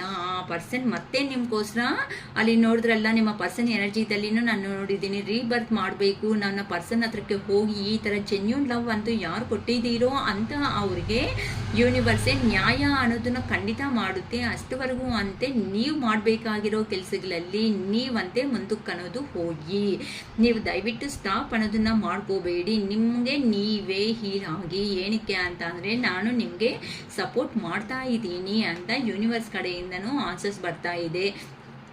ಕೆಲವೊಬ್ರು ಅಂತೂ ಈ ಥರ ಪ್ರೀತಿ ಅನ್ನೋದನ್ನ ಮಾಡಿರೋ ಅಂಥ ಕಾರಣದಿಂದ ಕೆಲವೊಬ್ಬರಿಗೆ ಗೊತ್ತಾಗ್ಬಿಟ್ಟಿದೆ ಇದು ಡಿವೈನ್ ರಿಲೇಷನ್ಶಿಪ್ ಅಂತ. ಅಂದರೆ ಆನ್ ಆ್ಯಂಡ್ ಆಫ್ ಸಿಚುವೇಶನ್ ಹೋಗ್ತಾ ಇದ್ದೀರಾ, ಕಿಚ್ಚಾಡ್ಕೊತಾ ಇದ್ದೀರಾ, ಬಾಧೆ ಬೀಳ್ತಾ ಇದ್ದೀರಾ ಅಂತ ಅಂದರೆ ಒಬ್ಬರ ಮೇಲೆ ಒಬ್ಬರಿಗೆ ಅನ್ಕಂಡೀಷ್ನಲ್ ಲವ್ ಅನ್ನೋದು ನಿಮ್ಮಿಬ್ಬರಲ್ಲಿ ಇರೋ ಅಂಥ ಕಾರಣದಿಂದ ಯೂನಿವರ್ಸ್ ಕಡೆ ನಿಮ್ಮನ್ನು ಎಷ್ಟು ಲಾಂಗ್ ಡಿಸ್ಟೆನ್ಸಲ್ಲಿ ಎಷ್ಟು ಸಪ್ರೇಷನ್ ಮಾಡಿದ್ರೂ ಸಮೇತ ಗೊತ್ತಿಲ್ದಂಗೆ ಮತ್ತೆ ನೀವು ಅಟ್ಯಾಚ್ಮೆಂಟ್ಗೆ ಬರ್ತಾ ಇದ್ದೀರಾ. ಅಂದರೆ ಕೆಲವೊಬ್ಬರಿಗೆ ಗೈಡೆನ್ಸ್ ತಗೊಳ್ಳೋ ಒಂದು ಕಾರಣದಿಂದ ಗೊತ್ತಾಗಿದೆ ನಮ್ಮ ಪ್ರೀತಿ ಅನ್ನೋದು ಜೆನ್ಯೂನ್ ಆಗಿರೋದಕ್ಕೆ ಯೂನಿವರ್ಸ್, ಇದು ನಮ್ಮದು ಡಿವೈನ್ ಲವ್, ನನ್ನ ಪರ್ಸನ್ ಬಂದೇ ಬರ್ತಾರೆ, 100% ನನಗೆ ಒಂದು ನ್ಯಾಯ ಅನ್ನೋದು ಸಿಗುತ್ತೆ ಅಂತ ಕೆಲವೊಬ್ರು ಅಂತೂ 100% ಜೆನ್ಯೂನ್ ಆಗಿರೋ ಅಂಥ ಕಾರಣದಿಂದ ನಿಮ್ಮ ಪರ್ಸನ್ ಅನ್ನೋರು ಈ ಥರ ಅಂತ ಅಂದರೆ ಪಬ್ಲಿಕ್ ರೆಕಗ್ನೈಸೇಷನ್ ಅಂತ ಅಂದರೆ ಪಬ್ಲಿಕ್ಕಲ್ಲಿ ನಿಮ್ಮನ್ನು ಇಲ್ಲ ನೀವು ಕೆಲವೊಬ್ಬರು ನಿಮ್ಮ ವ್ಯಾಲ್ಯೂ ಅನ್ನೋದು ನೀವು ಅರ್ಥ ಮಾಡಿಸಿದ್ದೀರ ನಿಮ್ಮ ಪರ್ಸನ್ಗೆ. ಏನಕ್ಕೆ ಅಂತ ಅಂದರೆ ಆ ಪರ್ಸನ್ಸ್ ಥರ ಮಿರರ್ ಎನರ್ಜಿದಲ್ಲಿ ಅಂದರೆ ಆ ಪರ್ಸನ್ ಯಾವ ಥರ ಇದ್ದಾರೋ ನೀವು ಅದೇ ಥರ ಇದ್ದಾರೆ. ಆ ಪರ್ಸನ್ ನಿಮಗೆ ಕಾಲ್ ಮಾಡಿದ್ರೆ ಮಾತಾಡೋದು, ಇಲ್ಲ ಅಂತಂದರೆ ನೀವು ಸೈಲೆಂಟ್ ಆಗಿಬಿಡೋದು. ನಿಮ್ಮ ವೇ ಆಫ್ ಲೈಫ್ ಅನ್ನೋದು ಏನಿರುತ್ತೋ ಆ ಲೈಫಲ್ಲಿ ನೀವು ಮುಂದಕ್ಕೆ ಅನ್ನೋದು ಹೋಗೋ ಅಂಥ ಕಾರಣಗಳಿಂದ ಈ ಪರ್ಸನ್ಗೆ ಏನು ಗೊತ್ತಾಗ್ದಂಗೆ ನೀವು ಮಾಡಿಬಿಟ್ಟಿದ್ದೀರಾ. ಕೆಲವೊಬ್ರಂತೂ ಆ ಪರ್ಸನ್ಗೆ ಏನಂತ, ನನಗೊಂದು ಲೈಫ್ ಇದೆ, ನಾನೇನಕ್ಕೆ ಪದೇ ನನ್ನ ಇಷ್ಟಪಟ್ಟಿದ್ರೆ ನನಗೆ ಎಷ್ಟು ಲವ್ ಅನ್ನೋದು ಆಯಿತು, ನಿನಗೂ ಅದು ಅಷ್ಟೇ ಲವ್ ಇರಬೇಕಲ್ಲ, ಆ ಲವ್ ಇದ್ದರೆ ತಾನೇ ನನ್ನ ಹತ್ರಕ್ಕೆ ನೀನು ಬರ್ತೀಯಾ ಅಂತ ನೀವು ಮಾತು ಸೂಪರಾಗಿ ಮಾತಾಡಿದ್ದೀರಾ ಅಂತ ಅವ್ರಿಗೋಸ್ಕರನೇ ಎಷ್ಟು ನಾನು ನಿಮಗೆ ಜೆನ್ಯೂನ್ ಆಗಿ ಕೊಟ್ಟಿರೋ ಅಂತ ಲವ್. ಕೆಲವೊಬ್ರಂತೂ ಮ್ಯಾರೇಜ್ ಮಾಡ್ಕೊಂಡಿರೋದು ಕಾಣಿಸ್ತಾ ಇದೆ, ಮ್ಯಾರೇಜ್ ಮಾಡ್ಕೊಂಡು ಹೈಟ್ ರಿಲೇಷನ್ನಲ್ಲಿ ಇದ್ದೀರಾ ಅನ್ನೋ ಥರನೂ ಕಾಣಿಸ್ತಾ ಇದೆ ಅಂತ ಅವ್ರಿಗೂ ದಯವಿಟ್ಟು ಇದು ಕೆಲವೊಬ್ಬರಿಗೆ ಮಾತ್ರನೇ ಆಗುತ್ತೆ. ಸೊ ನೀವು ಈ ಥರ ನಿಮ್ಮ ಪರ್ಸನ್ ಅವ್ರನ್ನ ನಿಮಗೆ ಫ್ಯಾಮಿಲಿ ಇದೆ ಅಂತ ಅಂದರೆ ಫ್ಯಾಮಿಲಿದಲ್ಲಿ ನೀವು ಸುಳ್ಳು ಹೇಳಿಬಿಟ್ಟು ನಮ್ಮ ಜೀವನದಲ್ಲಿ ಬಂದಿದ್ದೀರಲ್ಲ ಅಂತ ಕೆಲವೊಬ್ರು ಕ್ವಶನ್ಸ್ ಕೇಳ್ತಾ ಇದ್ದೀರಮ್ಮ. ಬಟ್ ಇದು ಎಲ್ಲರಿಗೂ ಏನಂತಾರೆ ರೆಸಿಗ್ನೇಟ್ ಆಗೋ ಚಾನ್ಸ್ ಇಲ್ಲ. ಕೆಲವೊಬ್ಬರು ರೇರ್ ಆಗಿ ಅಂತ ಅವರು ಕಮಿಟ್ಮೆಂಟ್ ಅನ್ನೋದು ಕೇಳಿದ್ದೀರಾ ಅನ್ನೋ ಥರ ನನಗೆ ಎನರ್ಜೀಸ್ ನನ್ನ ಕಾರ್ಡ್ಸ್ ಎನರ್ಜಿದಲ್ಲಿ ಬರ್ತಾ ಇದೆ. ಸೊ ಹೌದಲ್ವಾ ಅಂತ ಈ ಪರ್ಸನ್ ಅವರು ನಿಮ್ಮಿಂದ ಬಿಟ್ಟೋಗಿರೋ ಅಂಥ ಪರ್ಸನ್ಸು ಆ ಯೋಚನೆ ಮಾಡ್ಕೊತಾ ಇದ್ದಾರೆ ಆ ಕಡೆ ಈ ಕಡೆ ಅಂತ ನಿಮ್ಮ ಎನರ್ಜೀಸ್ ಹಿಂಗೂ ಕಾಣಿಸ್ತಾ ಇದೆ. ನಾನು ತಪ್ಪೇನು ಮಾತಾಡಿದ್ದೀನಿ, ನಾನು ಜೆನ್ಯೂನ್ ಆಗಿ ಲವ್ ತಾನೇ ಕೊಟ್ಟಿದ್ದು, ಈ ಪರ್ಸನ್ ಫ್ಯಾಮಿಲಿ ಇಲ್ಲ ಅನ್ಕೊಂಡು ಬಂದಿದ್ದಾರೆ ಅನ್ನೋ ಥರ ನಿಮ್ಮ ಎನರ್ಜೀಸ್ ಅನ್ನೋದು ನನಗೆ ಇಲ್ಲಿ ಈ ಕಾರ್ಡ್ಸ್ ಎನರ್ಜಿಯಿಂದ ನಂಗೆ ಗೊತ್ತಾಗ್ತಾ ಇದೆ. ಸೊ ಅದಕ್ಕೋಸ್ಕರನೇ ಅಂಥ ಪರ್ಸನ್ಸ್ ಯಾರಿದ್ದಾರೋ ಅವರು ಸಮೇತ ನಿಮಗೆ ಜನಗಳಲ್ಲಿ ಸೊಸೈಟಿದಲ್ಲಿ ಒಂದು ಹೆಸರು ಬೇಕೇ ಬೇಕು ಅಂತ ನೀವು ಕಮಿಟ್ಮೆಂಟ್ ಕೇಳಿರೋ ಅಂಥ ಕಾರಣದಿಂದ ಯೂನಿವರ್ಸ್ ಕಡೆಯಿಂದ ಇಂಥವ್ರಿಗೂ ಕೆಲವೊಬ್ಬರಿಗೆ ರೇರ್ ಕೇಸಸ್ ಇಂಥವೆಲ್ಲನೂ ಅಂಥವ್ರಿಗೂ ಸೊಸೈಟಿದಲ್ಲಿ ಹೆಸರು ಕೊಡಬೇಕು ಅಂತ ನಿಮ್ಮ ಪರ್ಸನ್ ಅನ್ನೋದು ಡಿಸೈಡ್ ಆಗಿಬಿಟ್ಟು ನಿಮ್ಮ ಜೀವನದಲ್ಲಿ ಬರ್ತಾ ಇದ್ದಾರೆ ಅಂತಲೂ ನಾನು ಹೇಳ್ಬೋದು. ಸೊ ನಿಮ್ಮ ಎನರ್ಜೀಸ್ ಅನ್ನೋದು ತುಂಬ ಚೆನ್ನಾಗೇ ಬಂದಿದೆ. ಓಕೆನಾ, ಪಾಸಿಟಿವ್ ಆಗಿ ಕ್ಲೈಮ್ ಮಾಡ್ಕೋಬೇಡಿ. ಇಂಥ ಎನರ್ಜೀಸ್ ಯಾರಿಗೆ ಬಂದಿಲ್ವೋ ಲೋ ಎನರ್ಜಿದಲ್ಲಿರೋರು ಕ್ಲೈಮ್ ಮಾಡ್ಕೊಳ್ಳೋದ್ರಿಂದ ದೇವರಿಗೆ ಒಂದು ಆಶೀರ್ವಾದ ಅನ್ನೋದು ಇರುತ್ತೆ ಅಷ್ಟೇ. ಓಕೆನಾ, ನೆಕ್ಸ್ಟ್ ಪರ್ಸನ್ ನಿಮ್ಮ ಮನಸ್ಸಲ್ಲಿರೋ ಅಂಥ ಪರ್ಸನ್ ನೆಕ್ಸ್ಟ್ ಆ್ಯಕ್ಷನ್ ಏನು ನಿಮ್ಮ ಮೇಲೆ. ಓಕೆನಾ, ನಿಮ್ಮ ಪರ್ಸನ್ ನೆಕ್ಸ್ಟ್ ಆ್ಯಕ್ಷನ್ ಹೇಗಿದೆ ಈ ರಿಲೇಷನ್ಶಿಪ್ಪಲ್ಲಿ. ಥರ್ಡ್ ಪಾರ್ಟಿ ಅಥವಾ ಲಾಂಗ್ ಡಿಸ್ಟೆನ್ಸಲ್ಲಿ ಇರುವಂತಹ ನಿಮ್ಮ ಪರ್ಸನ್ ನೆಕ್ಸ್ಟ್ ಆ್ಯಕ್ಷನ್ ಈ ರಿಲೇಷನ್ಶಿಪ್ಪಲ್ಲಿ ಹೇಗಿದೆ ಪ್ಲೀಸ್ ಹೇಳಿ universe.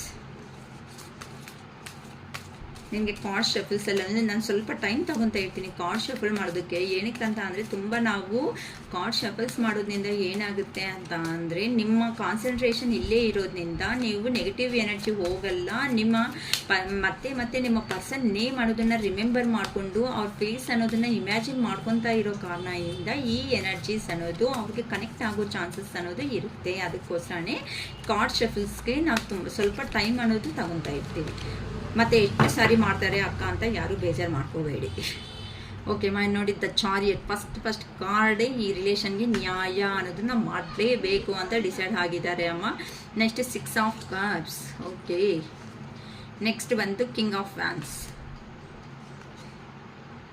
Night of swords, 6 of pentacles,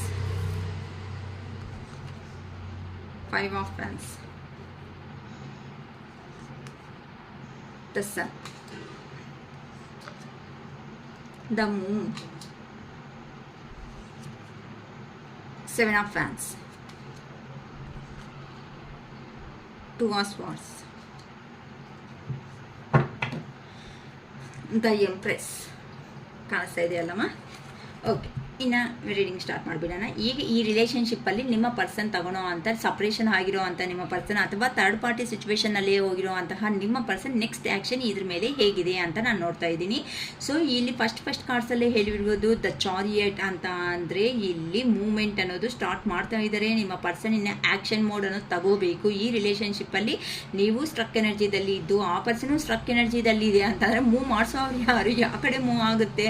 ಇಬ್ಬರಿಗೂ ಈಗ ಇದ್ರೆ ಆಗಲ್ವಲ್ಲ, ಯಾರೋ ಒಂದು ಸ್ಟೆಪ್ ಅನ್ನು ತಗೊಳ್ಳೇಬೇಕು. ಸೊ ಹಂಗಾಗಿ ನಿಮ್ಮ ಪರ್ಸನ್ ಎಲ್ಲಿ ಹೋಗಿದಾರೋ ಆ ಪರ್ಸನ್ನೇ ನಿಮ್ಮನ್ನ ಮರೆಯೋದಕ್ಕೆ ಆಗದೇ ಇರುವಂತಹ ಕಾರಣಗಳಿಂದ ಆ ಪರ್ಸನ್ ನಿಮ್ಮ ಲೈಫಲ್ಲಿ ಸ್ಟೆಪ್ ತಗೊಳೋದಕ್ಕೆ ರೆಡಿ ಆಗಿಬಿಟ್ಟಿದ್ದಾರೆ ಅಂತ ಇಲ್ಲಿ ಹೇಳ್ಬೋದು. ಏನಕ್ಕಂತ ಅಂದರೆ ಇಲ್ಲಿ ಆ್ಯಕ್ಷನ್ ಅನ್ನೋದಕ್ಕೆ ಮಾಡಬೇಕು. ಅಂದರೆ ನಮ್ಮ ರಿಲೇಷನ್ಶಿಪ್ ಅನ್ನೋದು ಇನ್ನು ಮುಂದಕ್ಕೆ ಹೋಗೋದಕ್ಕೆ ನಾವೇ ಒಂದು ಸ್ಟೆಪ್ ತಗೊಂಡು ಬರಬೇಕು ಅಂತ ಡಿಸೈಡ್ ಆಗ್ತಾ ಇದ್ದಾರೆ. ಏನಕ್ಕೆ ಅಂತ ಅಂದರೆ ಪ್ರೀವಿಯಸ್ ಅಲ್ಲಿ ನಿಮಗೆ ನಿಮ್ಮ ಪರ್ಸನ್ ಕೊಟ್ಟಿರೋ ಅಂಥ ಪ್ರೀತಿ, ನೀವು ನಿಮ್ಮ ಪರ್ಸನ್ಗೆ ಕೊಟ್ಟಿರೋ ಅಂಥ ಪ್ರೀತಿ ಅಂತ ಅಂದರೆ ಪ್ರತಿಯೊಂದರಲ್ಲಿ ನಾನು ಇದ್ದೀನಿ ಅಂತ ನೀವು ಒಳ್ಳೆ ಒಂದು ಗುಡ್ ಸಪೋರ್ಟ್ ಆಗಿ ನೀವು ಮಾಡ್ಕೊತಾ ಬಂದಿದ್ದೀರಾ. ಅದ ಕಾರಣಗಳಿಂದಾನೆ ಕೆಲವೊಂದೊಬ್ರು ಅಂತೂ ಇಲ್ಲಿ ನಿಮಗೆ ಇದ್ರೂ ಇಲ್ಲ ಅಂದರೂ ಸಮೇತ ನಿಮ್ಮ ಪರ್ಸನ್ ಅನ್ನೋ ಒಂದು ಹೆಸರು ಇಲ್ಲ, ನಿಮ್ಮ ಪರ್ಸನ್ ಅಂತ ಅಂದರೆ ಆ ನೇಮ್ ಅನ್ನೋದು ಇರುತ್ತೆ ನೋಡಿ, ಆ ನೇಮ್ ಅನ್ನೋದು ಕೇಳಿಸ್ಕೊಂಡಿದ್ದ ತಕ್ಷಣ ನಿಮ್ಗೆ ಗೊತ್ತಿಲ್ಲದಂಗೆ ನಿಮ್ಮ ಒಂದು ಪಾಸಿಟಿವ್ ವೈಬ್ ಅನ್ನೋದು ನಿಮ್ಮಲ್ಲಿ ಸ್ಟಾರ್ಟ್ ಆಗೋಗುತ್ತೆ. ಅದಕ್ಕೆ ಆ ಪರ್ಸನ್ಗೆ ಗೊತ್ತಾಗಿದೆ. ಸೊ ನನಗೆ ಇಲ್ಲಿಂದ ಸಪ್ರೇಷನ್ ಆಗೋ ಮೂಮೆಂಟಲ್ಲಿ ನನಗೆ ಅನಿಸಿಲ್ಲ, ಏನೋ ಒಂದು ಇದೇನು ಬಿಡು ಏನೇ ಇಲ್ಲ ಇಷ್ಟೇ ರಿಲೇಷನ್ ಅನ್ನೋ ಥರ ಆಗಿದ್ದೀನಿ. ಆದರೆ ಈಗ ನನ್ನ ಪರ್ಸನ್ ಇಲ್ದಿರೋ ಅಂಥ ವ್ಯಾಲ್ಯೂ ಅನ್ನೋದು ನನಗೆ ಗೊತ್ತಾಗ್ತಾ ಇದೆ ಅಂತ ಆ ಪರ್ಸನ್ಗೆ ಪದೇ ಯೂನಿವರ್ಸ್ ನಿಮ್ಮನ್ನು ಮರ್ತೋದಂಗೆ ರಿಮೆಂಬರ್ ಮಾಡಿಸ್ತಾನೆ ಇದ್ದಾರೆ, ಪುಷಪ್ ಅನ್ನೋದು ಮಾಡಿಸ್ತಾನೆ ಇದ್ದಾರೆ. ಯಾಕಂತ ಅಂದರೆ ಹೋಗು, ನೀನು ಹೋದರೆ ಈ ರಿಲೇಷನ್ ಅನ್ನೋದು 100% ಸಕ್ಸಸ್ ಆಗೋ ಚಾನ್ಸಸ್ ಇದೆ. ಆ ಪರ್ಸನ್ ನಿನ್ನಕ್ಕೋಸ್ಕರ ಖಂಡಿತ ವೆಯ್ಟ್ ಮಾಡ್ತಾ ಇದ್ದಾರೆ. ನೀವು ಮೇಲೆ ಅನ್ನೋದನ್ನ ನೋಡಿಕೊಂಡು ನಿನ್ನ ಮಿಸ್ಟೇಕ್ಸ್ನ ನೀನೇ ಅನ್ನೋದು ಅನಲೈಸ್ ಮಾಡ್ಕೊತ ಇಲ್ಲೇ ಇರಬೇಡ. ಏನಕ್ಕೆ ಅಂತ ಅಂದರೆ ಆ ಪರ್ಸನ್ಗೆ ಕಿಂಗ್ ಆಫ್ ಫ್ಯಾನ್ಸ್ ಎನರ್ಜಿ ಅಂತ ಅಂದರೆ ಈಗೋ ಆಗಿರೋ ಅಂಥ ಪರ್ಸನ್ ಈಗೋನಿಂದನೇ ಅಲ್ವಾ ಇಷ್ಟು ದೂರ ಅನ್ನೋದು ಮ್ಯಾಟರ್ ಬಂದಿದ್ದು. ಅಂದರೆ ಆ ಪರ್ಸನ್ಗೆ ಕೆಲವೊಂದು ಆತಂಕ ಅನ್ನೋದು ಇದೆ. ನಿಮ್ಮ ಪರ್ಸನ್ಗೆ ನಿಮ್ಮ ಹತ್ರಕ್ಕೆ ಬರಬೇಕು ಅಂತ ಅಂದರೆ ಕೆಲವೊಂದು ಪರ್ಸನಲ್ ಇಶ್ಯೂ ಪ್ರಾಬ್ಲಮ್ಸ್ ಅನ್ನೋದು ಇದೆ. ನೋಡೋಣ ಕಿಂಗ್ ಆಫ್ ಫ್ಯಾನ್ಸ್ಗೆ ಈ ಕಾರ್ಡ್ ಕಿಂಗ್ ಆಫ್ ಫ್ಯಾನ್ಸ್ ಅಂತ ಅಂದರೆ ಅಹಂಕಾರನೇ ಅಲ್ವಾ, ನನ್ನ ಅಹಂಕಾರನೇ ಅಲ್ವಾ ನನ್ನ ಪರ್ಸನ್ನ ದೂರ ಮಾಡೋದಕ್ಕೆ, ನಮ್ಮ ಪರ್ಸನ್ ದೂರ ಆಗೋದಕ್ಕೆ ಮೇಯ್ನ್ ಆಗಿ ಅಂತ ಆ ಪರ್ಸನ್ ಯೋಚನೆ ಮಾಡ್ತಾ ಇದ್ದಾರೆ. ಕಿಂಗ್ ಆಫ್ ಫ್ಯಾನ್ಸ್ಗೆ ಕ್ಲಾರಿಫಿಕೇಶನ್ ಕೊಡಿ ಯೂನಿವರ್ಸ್ ಪ್ಲೀಸ್.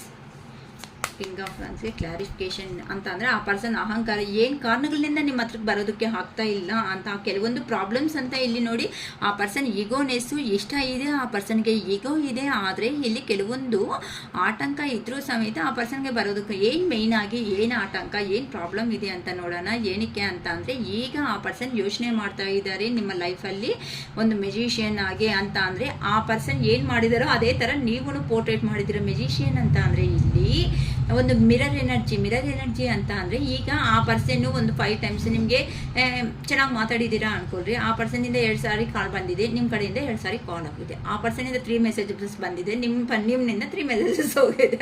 ಅಂದರೆ ಆ ಪರ್ಸನ್ ನೀವು ಏನು ಮಾಡಿದ್ರೆ ಅದು ನೀವು ಮಾಡೋದು. ಇದು ಯಾರಿಗೂ ನನಗೆ ಸಿಲ್ಲಿಯಾಗಿ ಅನಿಸ್ತಾ ಇದೆ, ಅಕ್ಕ ನನಗೆ ಅಂತ ಒಂದು ಮೆಸೇಜ್ ಇಡಿಯವ ಅಂತ. ಅಂದರೆ ಮೆಜಿಷಿಯನ್ ಅಂತ ಅಂದರೆ ಇಲ್ಲಿ ಆ ಪರ್ಸನ್ ಏನು ಮಾಡ್ತಾರೋ ಮಿರರ್ ಎನರ್ಜಿ, ನೀನು ಖಂಡಿತ ಹೇಳಿರ್ತೀರಾ, ನೀನು ಏನು ಅಂತ ನನಗೆ ಗೊತ್ತು, ನೀನು ಹೇಗೋ ನಾನು ಹಂಗೆ ಅಂತ. ಅಂದರೆ ನೀನು ಏನು ಮಾಡ್ತೀಯೋ ನಾನು ಅದೇ ಮಾಡ್ತೀನಿ, ನಾನು ಮೇಲ್ ಆಗಿರ್ಬೋದು, ಇಲ್ಲ ನೀನು ಫೀಮೇಲ್ ಆಗಿರ್ಬೋದು, ಇಲ್ಲ ನಾನು ಫೀಮೇಲು, ಈ ಥರ ಇದೆಯಲ್ಲ. ಅಂದರೆ ಇಲ್ಲಿ ನೀನು ಏನು ಮಾಡ್ತೀಯೋ ಅದೇ ಅಂತ. ಅಂದರೆ ನಾನು ಮೇಲಾದರೂ ಫೀಮೇಲ್ ಆದ್ರೂ ಸಮೇತ ಇಲ್ಲಿ ನೀನು ಆ್ಯಕ್ಷನ್ನು ನಿನ್ನ ಮಿರರ್, ಅಂದರೆ ಮಿರರಲ್ಲಿ ಏನಮ್ಮ ಕನ್ನಡಿಗೆದಲ್ಲಿ ಏನು ಕಾಣಿಸುತ್ತೆ, ನಾವು ಹಿಂಗೆ ಹೊಡ್ದಂಗೆ ಕಾಣಿಸುತ್ತೆ, ಆ ಕಡೆಯಿಂದ ಯಾರು ಹಿಂಗೆ ಹೊಡ್ದಂಗೆ ಕಾಣಿಸುತ್ತೆ ಅಲ್ವಾ, ಆ ಥರ ಆ ಪರ್ಸನ್ ಹೊಡೆದಿದ್ದಾರೆ ಅನ್ನೋದಕ್ಕೆ ನೀವು ಯೋಚನೆ ಮಾಡೋ ಪಟ್ ಅಂತ ನೀವು ಸಮೇತ ಹಿಂಗೆ ಸ್ಲಾಪ್ ಮಾಡಿಬಿಡ್ತೀರ, ಆ ಥರ ಪರ್ಸನ್ಸ್ ನೀವು ಅಂತ. ಅಂದರೆ ಆ ಪರ್ಸನ್ಗೆ ತಕ್ಕಟ್ಟಾಗಿರೋ ಅಂಥ ಜೋಡಿ ನೀವು ಅಂತ ಹೇಳ್ಬೋದು. ಅದಕ್ಕೋಸ್ಕರನೇ ಇಲ್ಲಿ ನೋಡಿ ಆ ಪರ್ಸನ್ನು ಬಿಟ್ಕೊಳೋಕ್ಕಾಗ್ತಾ ಇಲ್ಲ, ನೀವು ಬಿಟ್ಕೊಳೋಕ್ಕಾಗ್ತಾ ಇಲ್ಲ, ಹಂಗಂತ ಏನಂತಾರೆ ಇಬ್ಬರು ಅಟ್ಯಾಚ್ ಆಗಬೇಕು ಅಂತಂದರೆ ಈಗೋ ಮೇನ್ ಕಾರಣ ಅನ್ನೋದು ಆಗ್ತಾ ಇದೆ ಯಾರಿಗೂ. ಇದು ತುಂಬ ಇವರು ಮಿರರ್ ಎನರ್ಜಿದಲ್ಲಿ ಇದ್ದಾರೆ, ಮತ್ತು ಲಾಂಗ್ ಡಿಸ್ಟೆನ್ಸಿಂದ ಒಬ್ರು ಪ್ರೀತಿ ಅನ್ನೋದು ಇದೆ, ಒಬ್ಬರನ್ನ ಬಿಟ್ಕೊಳೋ ಚಾನ್ಸೇ ಇಲ್ಲ. ಎಷ್ಟು ಜಗಳಗಳು ಮಾಡಿದ್ರು ಸಮೇತ ನೀವು ಒಂದು ಆಗೋದು ಅಂತ ಸತ್ಯ, ಓಕೆನಾ. ಅದಕ್ಕೋಸ್ಕರನೇ ಈ ಪರ್ಸನ್ ಇನ್ನ ಆಗಲ್ಲ ಅಪ್ಪ ನನ್ನ ಥರನೇ ನನ್ನ ಎನರ್ಜಿನೇ ಅಂತ ಆ ಪರ್ಸನ್ಗೂ ಡಿಸೈಡ್ ಆಗಿಬಿಟ್ಟು ಈ ಥರ ಆ ಪರ್ಸನ್ನು ನಿಮ್ಮ ರಿಲೇಷನ್ಶಿಪ್ ಅನ್ನೋದನ್ನು ಸಕ್ಸಸ್ ಅನ್ನೋದು ಮಾಡ್ಕೊಳ್ಳೇಬೇಕು ಅಂತ ಆ ಪರ್ಸನ್ ಡಿಸೈಡ್ ಆಗಿಬಿಟ್ಟಿದಾರಮ್ಮ. ಇನ್ನು ನನ್ನ ಪರ್ಸನ್ ಸ್ಟೆಪ್ ತಗೋನಲ್ಲ, ನನಗೆ ಹೆಂಗೆ ಎಷ್ಟು ಈಗೋ ಆಯಿತು ನನ್ನ ಪರ್ಸನ್ಗೂ ಅದೇ ಈಗೋ ತಾನೇ ಅನ್ಕೊಂತ ಇನ್ನು ಆ ಪರ್ಸನ್ಗೆ ಇನ್ನು ಈ ರಿಲೇಷನ್ನಲ್ಲಿ ಸಕ್ಸಸ್ ಅನ್ನೋದನ್ನು ಮಾಡ್ಕೋಬೇಕು ಅಂತ ಆ ಪರ್ಸನ್ನ ಅವರು ಬರ್ತಾ ಇದ್ದಾರೆ. ಅದಕ್ಕೋಸ್ಕರನೇ ಕೆಲವೊಬ್ರಿಗಂತೂ ಫೈನಾನ್ಷಿಯಲ್ ಆಗಿ ಸಮೇತ ಹೆಲ್ಪ್ ಮಾಡಿರುವಂಥ ಸಿಚುವೇಶನ್ಸು ಸಮೇತ ನನಗೆ ಕಾಣಿಸ್ತಾ ಇದೆ ಇಲ್ಲಿ. ಏನೇ ಅಂತ ಅಂದರೆ ನೀವು ಹಾಗಂತ ನಿಮ್ಮ ಮಧ್ಯೆ ಎಷ್ಟೇ ಜಗಳಗಳು ಬಂದರೂ ಸಮೇತ ಅವ್ರಿಗೆ ರಿಯಲಿ ಹಾರ್ಡ್ ವರ್ಕು ಕಷ್ಟ ಇದೆ ಅಂತ ಅಂದರೆ ಹೆಲ್ಪ್ ಮಾಡಿದ್ದೀರಾ, ಅವೆಲ್ಲ ಆ ಪರ್ಸನ್ಗೆ ಅನ್ನೋದು ರಿಮೆಂಬರ್ ಮಾಡ್ಕೊತಾ ಇದ್ದಾರೆ. ಅದಕ್ಕೋಸ್ಕರನೇ ನಿಮ್ಮ ಹತ್ರ ದೂರ ಅನ್ನೋದು ಆದಮೇಲೆ ಆ ಪರ್ಸನ್ ಲೈಫಲ್ಲಿ ಜಗಳ ಅನ್ನೋದು ಸ್ಟಾರ್ಟ್ ಆಗ್ತಾ ಇದೆ ಅಷ್ಟೇ ಅಲ್ವಾ. ಈಗ ಒಂದು ಪರ್ಸನ್ ಅನ್ನು ಅವರು ಹ್ಯಾಪಿ ಆಗಿಲ್ಲ ಅಂತ ಅಂದರೆ ನಿಮ್ಮ ಪರ್ಸನ್ ನಿಮಗೆ ಹೀರೋ, ಇನ್ನೊಬ್ರಿಗೆ ಏನು ಜೀರೋ. ಬೇಜಾರು ಮಾಡ್ಕೋಬೇಡಿ, ಅಕ್ಕ ನಮ್ಮ ಪರ್ಸನ್ ಜೀರೋ ಅಂತಿರಲ್ವಾ ಅಂತ.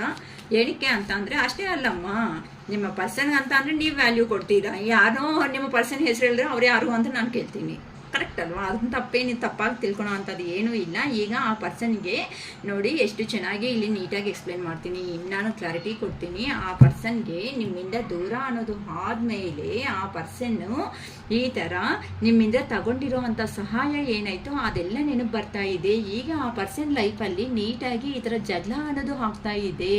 ಅಂದರೆ ಆ ಪರ್ಸನ್ ನಿಮಗೆ ಹೇಳ್ತಾ ಇಲ್ಲ ಅಷ್ಟೇ, ಏನಿಲ್ಲ ನಾನು ಸಂತೋಷವಾಗಿದ್ದೀನಿ, ನಾನು ಹ್ಯಾಪಿ, ನನಗೇನು ಕಡಿಮೆ ಆಗಿದೆ ಅನ್ಕೊತಾ ಇದ್ದಾರೆ. ಆದರೆ ಆ ಪರ್ಸನ್ನು ಪದೇ ಮತ್ತೆ ನೀವೇನಾದರೂ ಕಾಲ್ ಮಾಡ್ತೀರೇನೋ, ಮೆಸೇಜ್ ಮಾಡ್ತೀರೇನೋ, ನಿಮ್ಮಿಂದಾನೇ ನಿಮ್ಮ ಕಡೆಯಿಂದನೇ ಒಂದು ಸ್ಟೆಪ್ ತಗೊಳ್ಳಿ, ನಾನೇನಕ್ಕೆ ಹೋಗಬೇಕು ಅನ್ಕೊಂತ ಮತ್ತೆ ಆ ಪರ್ಸನ್ ಬರ್ಡನ್ ಆಗಿ ಮುಂದಕ್ಕೆ ಹೋಗ್ತಾ ಇದ್ರು ಜೀವನದಲ್ಲಿ. ನಿಮ್ಮಿಂದಾನೇ ಕಾಲ್ ಮೆಸೇಜ್ ಬರುತ್ತೇನೋ ಅಂತ ವೆಯ್ಟ್ ಮಾಡ್ತಾ ಇದ್ದಾರೆ. ಆ ಪರ್ಸನ್ ಈ ಥರ ಕಷ್ಟ ಬಿತ್ತು ಆ ಮನಿ ಎರ್ನಿಂಗ್ ಆದರೆ ಮಾಡ್ಕೊತಾ ಇದ್ದಾರೆ. ಲಾಂಗ್ ಟರ್ಮ್ ಆಗಿ ಜೀವನದಲ್ಲಿ ನೀವಿದ್ರೆ ಮಾತ್ರನೇ ಹ್ಯಾಪಿನೆಸ್. ನೋಡಿ ಈ ಪರ್ಸನ್ ಆದರೆ ಮನಿ ಎರ್ನಿಂಗ್ ಮಾಡಿದ್ದಾರೆ ಕಷ್ಟಪಡ್ತಾ, ಆದರೆ ಆ ಮುಖ ನೋಡಿ ಹೇಗಿದೆ ಅಂತ ಅಂದರೆ ಏನಿಲ್ಲ, ಆ್ಯಕ್ಷನೇ ಇಲ್ಲ, ಏನೋ ಎಲ್ಲ ಲಾಸ್ ಅನ್ನೋ ಥರ ಇದ್ದಾರೆ ಅಂತ. ಅಂದರೆ ಸಂತೋಷ ಏನಿಲ್ಲಮ್ಮ, ಸುಮ್ಮನೆ ಅಲ್ಲಿ ಹೋದರೆ ಕಷ್ಟ ಇದೆ, ಮಣಿ ತಗೊಂಡು ಏನು ಮಾಡ್ತಾರೆ, ಕರೆಕ್ಟು 12 ಗಂಟೆಗೆ ಊಟ ತಿನ್ನಬೇಕು ಅನ್ನೋ ಮೂಮೆಂಟಲ್ಲಿ ಒಂದು ತಟ್ಟೆದಿಂದನೂ ಕಾಯಿನ್ಸ್ ಎಲ್ಲ ಹಾಕೊಂಡು ಮಣಿ ತಿನ್ನೋದಕ್ಕಾಗಲ್ವಲ್ಲ, ಅದೇ ಆಗಿರೋದು ಆ ಪರ್ಸನ್ಗೆ ಅನ್ನೋದು.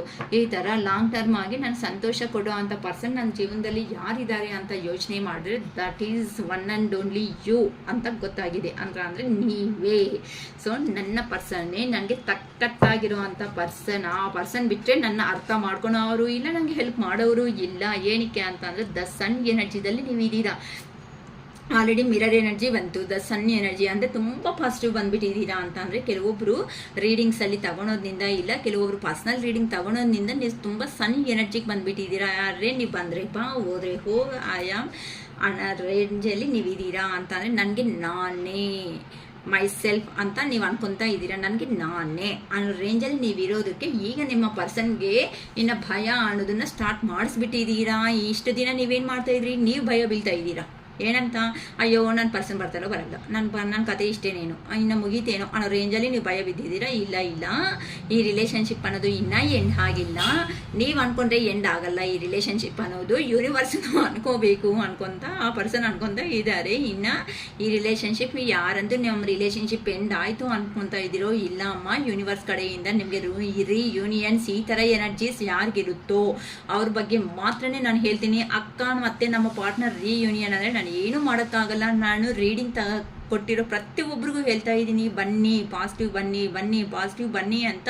ಕೆಲವೊಬ್ರು ಬರೋದಕ್ಕಾಗ್ತಾ ಇದೆ, ಕೆಲವೊಬ್ರು ಬರೋದಕ್ಕೆ ಆಗ್ತಾ ಇಲ್ಲ. ಆ ಕಾರಣಗಳಿಂದನೇ ಲಾಸ್ ಆಗ್ತಾ ಇದ್ದೀರಾ. ಸೊ ಈ ಥರ ನಿಮ್ಮ ಪರ್ಸನ್ ಅವರು ನೀವೇ ಬರ್ತೀರಾ, ನೀವೇ ಒಂದು ಚಾನ್ಸ್ ಅನ್ನು ತಗೊತೀರಾ ಅಂತ ಆ ಪರ್ಸನ್ ಇಷ್ಟ ಇದ್ರೂ ಸಮೇತ ಆ ಪರ್ಸನ್ ಪ್ರೊಟೆಕ್ಷನ್ ಝೋನ್ನಲ್ಲಿ ಇದ್ದಾರೆ. ಏನಕ್ಕೆ ಅಂತ ಅಂದರೆ ಈ ಥರ ಆ ಪರ್ಸನ್ಗೆ 2 ಆಫ್ ಸ್ವಾರ್ಡ್ಸ್ ಅಂತ ಅಂದರೆ ಎರಡು ಕಡೆನೂ ಆ ಕಡೆ ಫ್ಯಾಮ್ಲಿಗೆ ಆ ಥರ ಹೋಗಿ ಫ್ಯಾಮ್ಲಿ ಕತೆಗಳು ಮಾಡಿದ್ದಾರೆ. ನಿಮ್ಮ ಕತೆ ಬಂದರೆ ನಿಮ್ಮ ಹತ್ರ ಕತೆಗಳು ಪುನಃ ಏನೋ ಸಮಥಿಂಗ್ ಈ ಥರ ಸ್ಟೋರೀಸ್ ಅನ್ನೋದನ್ನ ಪ್ಲೇಯರ್ ಗೇಮ್ ಆಗಿ ಮಾಡಿದ್ದಾರೆ. ಅದಕ್ಕೋಸ್ಕರನೇ ಈಗ ಆ ಪರ್ಸನ್ಗೆ ಯಾವ ಥರ ಡೆಸಿಷನ್ ತಗೊಳೋದಕ್ಕೆ ಆಗದೇನೆ ಆ ಪರ್ಸನ್ನು ಈಗ ಪ್ರೊಟೆಕ್ಟಿಂಗ್ ಝೋನ್ನಲ್ಲಿ ಇದ್ದಾರೆ. ಆ ಪ್ರೊಟೆಕ್ಟಿಂಗ್ ಝೋನ್ನಲ್ಲಿ ಇದ್ದು ಈಗ ನಿಮ್ಗೋಸ್ಕರ ವೆಯ್ಟ್ ಮಾಡ್ತಾ ಇದ್ದಾರೆ. ನೋಡಿ, ಈ ಥರ ಹಾರ್ಟ್ ಬ್ರೇಕ್ ಸಿಚುವೇಶನ್ಗೆ ಹೋಗ್ಬಿಡ್ತಾ ಇದ್ದೀರಾ. ಏನಕ್ಕೆ ಅಂತ ಅಂದರೆ ನೀವು ಹೇಗಿದ್ದೀರಾ ಅಂತಂದರೆ ಒಂದು ಎಂಪ್ರೆಸ್ಸಲ್ಲಿ ಇದ್ದೀರಾ ಅಂತಂದರೆ ಮದರ್ಲಿ ನೇಚರ್ ಕೊಟ್ಟಿರೋ ಅಂಥ ಲವ್ ಅನ್ನೋದು ಕೊಟ್ಟಿದ್ದೀರಾ ಪ್ರೀವಿಯಸ್ಸಲ್ಲಿ. ಅದಕ್ಕೆ ಆ ಪರ್ಸನ್ಗೆ ಒಂದು ಕ್ಲಾರಿಟಿ ಬಂದಿದೆ ನಿಮ್ಮಿಂದ. ನೀವಿದ್ರೇ ಲೈಫು, ದುನಿಯಾ, ಜಿಂದಗಿ ಹೇಗಿರುತ್ತೆ ಅಂತ ಅರ್ಥ ಮಾಡಿಸ್ಬಿಟ್ಟು ಈಗ ನೀವು ಆ ಥರ ಇರೋದಕ್ಕೆ ನಿಮ್ಮ ಪರ್ಸನ್ ಅನ್ನೋರು ನಿಮ್ಮ ಕಡೆ ಸ್ಟೆಪ್ ತಗೊಂಡು ಬರ್ತಾ ಇದ್ದಾರೆ. ಓಕೆನಾ? ಯಾರಿಗೆ ಈ ರೀಡಿಂಗ್ಸ್ ಅನ್ನೋದು ರೆಸಿಗ್ನೇಟ್ ಆಗುತ್ತೋ ರಿಯಲಿ ನನಗಂತೂ ಗೊತ್ತಿಲ್ಲ. This is only general collecting reading ಮಾತ್ರನೇ. ಯಾವ ಮೂಮೆಂಟಲ್ಲಿ ಈ ವಿಡಿಯೋ ಅನ್ನೋದು ನಿಮ್ಮ ಕಣ್ಮುಂದೆ ಬರುತ್ತೋ ಆಗಲೇ ಮಾತ್ರನೇ ಈ ವಿಡಿಯೋ ಅನ್ನೋದು ನಿಮಗೆ ಬೇಕಾಗಿರುವಂತಹ ಇನ್ಫಾರ್ಮೇಷನ್ ಇದೆ ಅಂತ ಅರ್ಥ ಮಾಡ್ಕೊಳ್ರಿ. ಸೊ ಪಾಸಿಟಿವ್ಗೆ ಬನ್ನಿ. ನಿಮಗೆ ಯೂನಿವರ್ಸ್ ಕಡೆಯಿಂದ ಈ ಗೈಡೆನ್ಸ್ ಎಲ್ಲ ಬಂದಿದೆ. ಸೊ ಈ ಪಾಸಿಟಿವ್ ವೈಬ್ ಎಲ್ಲ ನಿಮ್ಮ ಲೈಫಲ್ಲಿ ಬರಬೇಕು ಅಂತ ನಾನು ನನ್ನ ಅರುಣಾಚಲೇಶ್ವರನ ಹಾರ್ಟ್ಲಿ ನಾನು ಕೇಳ್ಕೊತಾ ಇದ್ದೀನಿ. So be positive. I am strong, I am happy, I am healthy. Early morning ಎದ್ದಿದ ತಕ್ಷಣ ನೈಟ್ ಮಲ್ಗೋವಾಗ ಇದು ಮಾತ್ರನೇ ನಿಮ್ಮ ಮೈಂಡಲ್ಲಿ ಇರಬೇಕು. ಈ ಥರ ಅಫರ್ಮೇಷನ್ಸ್ ಹೇಳ್ಕೊಳೋದ್ರಿಂದ ನೀವು ಸ್ಟ್ರಾಂಗ್ ಆಗ್ತೀರಮ್ಮ. ಸೊ ಫುಲ್ ರೀಡಿಂಗ್ ಬೇಕು ಅನ್ನಂಗಿದ್ರೆ ಕಾಂಟ್ಯಾಕ್ಟ್ ಮಾಡ್ಬೋದು. 1 hour ಟೈಮ್ 555 ರೂಪೀಸೇ. 1 ರೂಪೀಸ್ ಸಮೇತ ನಾನಂತೂ ಕಡಿಮೆ ಮಾಡೋದಕ್ಕೆ ಹೋಗಲ್ಲ. ನಾನು ಏನಂತಾರೆ 1500 2000 ಹೇಳ್ಬಿಟ್ಟು ಕಡಿಮೆ ಮಾಡಿಲ್ಲ ಅಂದರೆ ನಾನು ತಪ್ಪು. ನಾನು ಇಟ್ಟಿದ್ದೆ ಕಡಿಮೆ ಆದಾಗ ಇನ್ನೂ ಕಡಿಮೆ ಮಾಡಿ ಅಂತ ದಯವಿಟ್ಟು ಕೇಳಬೇಡಿ. ನಾನು ಮಾಡೋದು ಇಲ್ಲ. ಅಕ್ಕ ನಾವು 5 ಸಾರಿ ತೊಗೊಂಡಿವಿ, 10 ಸಾರಿ ತೊಗೊಂಡಿದ್ದೀವಿ, 10 ಸಾರಿ ಅಲ್ಲ 50 ಸಾರಿ ತೊಗೊಂಡು ನಾನು ಕಡಿಮೆ ಮಾಡೋಕ್ಕೆ ಆಗಲ್ಲಮ್ಮ. ದಯವಿಟ್ಟು ನನ್ನ ಯಾರೂ ಕೇಳಬೇಡಿ. ಓಕೆನಾ? ಏನಕ್ಕೆ ಅಂದರೆ ನನ್ನ ಫ್ಯಾಮ್ಲಿಯನ್ನು ನನಗೆ ಇದೆ, ನನ್ನ ಫ್ಯಾಮ್ಲಿಗೂ ನಾನು ಇಂಪಾರ್ಟೆಂಟ್ ಅನ್ಕೊಳ್ಳೇಬೇಕಲ್ವ ಇಷ್ಟು ಟೈಮ್ ನಿಮ್ಮ ಮುಂದೆ ಕೂತ್ಕೊಳ್ಳೋದ್ರಿಂದ. ಓಕೆಮಾ? ಇದು ನನ್ನ ವಿಡಿಯೋ ಅನ್ನೋದು ನಿಮಗೆ ಏನಾದರೂ ಇಷ್ಟ ಆಗಿದೆ ಅನ್ನಂಗಿದ್ರೆ ಲೈಕ್ ಮಾಡಿ, ಸಬ್ಸ್ಕ್ರೈಬ್ ಮಾಡಿ. ಮತ್ತು ಲೈಕ್ ಆಗಿದ ತಕ್ಷಣ ಹೈಪ್ ಬಟನ್ ಬರುತ್ತೆ. ಆ ಹೈಪ್ ಅನ್ನೋದಕ್ಕೆ ಪಾಯಿಂಟ್ಸ್ ಅನ್ನೋದು ಕೊಡೋದ್ರಿಂದ ನಮ್ಮ ವಿಡಿಯೋ ಇನ್ನೂ ಮುಂದಕ್ಕೆ ಹೋಗೋ ಚಾನ್ಸಸ್ಸು, ಇನ್ನೂ ಯಾರಂತೂ ಬಾಧೆದಲ್ಲಿದ್ದಾರೋ ಅಂಥ ಅವ್ರಿಗೂ ನಮ್ಮ ವಿಡಿಯೋ ಮುಂದಕ್ಕೆ ಹೋಗಿ ಅವರು ಪಾಸಿಟಿವ್ ಬರೋ ಚಾನ್ಸಸ್ಸು. ಅಟ್ಲೀಸ್ಟ್ ನಾವು ಡೈರೆಕ್ಟಾಗಿ ಹೆಲ್ಪ್ ಮಾಡಿಲ್ಲ ಅಂದರೂ ಸಮೇತ ಅಟ್ಲೀಸ್ಟ್ ಇಂಡೈರೆಕ್ಟಾಗಿ ನಾವು ಹೆಲ್ಪ್ ಮಾಡೋಣ ಅಂತ ಈ ನಮ್ಮ ಪಶುಪತಿನಾಥ ಟ್ಯಾರೋಟ್ಸಿಂದ ನಾನು ಕೇಳ್ಕೊತಾ ಇದ್ದೀನಿ. ಸೊ ಎಲ್ಲರೂ ಲೈಕ್ ಮಾಡಿ, ಹೈಪ್ ಮಾಡ್ಕೊಳ್ಳಿ, ಸಬ್ಸ್ಕ್ರೈಬ್ ಮಾಡ್ಕೊಳ್ಳಿ, ನಮ್ಮ ವೀಡಿಯೋಸ್ನ ಮುಂದಕ್ಕೆ ಕಳಿಸಿ. ಓಕೆನಾ? ಮತ್ತು ನಾಳೆಯಿಂದ ನನಗೆ ನಾಳೆಯಿಂದ ನನಗೆ 4 o'clock ಅರೌಂಡ್ 8 o'clock ನನಗೆ ಟ್ಯೂಷನ್ಸಲ್ಲೇ ಇರ್ತೀನಿ. ಸೊ ನಾನು ಆ ಟೈಮ್ಸಲ್ಲಿ ರೀಡಿಂಗ್ ತಗೊಳೋದಕ್ಕೆ ಆಗಲ್ಲ. ಆಫ್ಟರ್ 8:30 ಮಾತ್ರನೇ ಪಾಸಿಬಲ್ ಆಗುತ್ತೆ. ರೀಡಿಂಗ್ಸ್ ಬೇಕು ಅನ್ನೋರು ಫಸ್ಟೇ ಬುಕ್ ಮಾಡಿಕೊಂಡ್ರೆ ಮಾತ್ರನೇ ಅಂಥವ್ರಿಗೆ ಕೊಡೋದಕ್ಕೆ ಆಗುತ್ತೆ. ಏನಕ್ಕೆ ನಾನು ಟಯರ್ಡ್ ಆಗಿರ್ತೀನಿ. 8:30 ಆಫ್ಟರ್ ಮಾತ್ರ ನಾನು ಮಾಡೋದೇ. ಅಟ್ಲೀಸ್ಟ್ ನಾನು ಏನಕ್ಕೆ ಅಂತ ಅಂದರೆ ನಾನು ಕ್ಲಾರಿಟಿ ಆಗಿಲ್ಲ ಅಂತಂದರೆ ನಾನೇ ಬಿಡೋ ಅಂತ ಅಲ್ಲ, ನಿಮಗೆ ಕ್ಲಾರಿಟಿ ಅನ್ನೋದು ಕೊಟ್ಬಿಟ್ಟೆ ನಾನು ವಿಡಿಯೋ ಅನ್ನೋದನ್ನು ನಾನು ಮಾತಾಡೋದನ್ನ ಎಂಡ್ ಮಾಡ್ಕೊತೀನಿ. ಏನಕ್ಕೆ ಅಂತ ಅಂದರೆ ನನಗೆ ಟೈಮ್ ಆಗಿದೆ ಅನ್ನೋದಕ್ಕಿಂತ ನಿಮಗೆ ಕ್ಲಾರಿಟಿ ಕೊಟ್ಟಿದ್ದೀನಾ ಇಲ್ಲ ಅನ್ನೋದು ನನಗೆ ಇಂಪಾರ್ಟೆಂಟ್ ಆಗಿರೋ ಅಂಥ ಒಂದು ಕಾರಣಗಳಿಂದ ನಿಮಗೆ ಬೇಕಂದರೆ ಅಕ್ಕ ನಾವು ಫುಲ್ ರೀಡಿಂಗ್ ಬೇಕು ಅನ್ನೋವ್ರಿಗೆ ಫುಲ್ ರೀಡಿಂಗ್ ಕೊಡೋದು ಅನ್ನೋದು ಆಗುತ್ತೆ. ಏನಾದರೆ ಫಸ್ಟೇ ಬುಕ್ ಮಾಡ್ಕೋಬೇಕಾಗುತ್ತೆ. ಮತ್ತು ಆ ಟೈಮ್ಗೆ ಕಾಲ್ ಮಾಡಿ ಆ ಟೈಮಲ್ಲೇ ಕೊಡು ಅಂದರೆ ನನ್ನ ಕೈ ಆಗಲ್ಲಮ್ಮ. ಏನು ತಪ್ಪಾಗಿ ಅರ್ಥ ಮಾಡ್ಕೋಬೇಡಿ. ಓಕೆನಾ? I hope to enjoy this reading guys. ಓಕೆನಾ? It is all for today. Bye.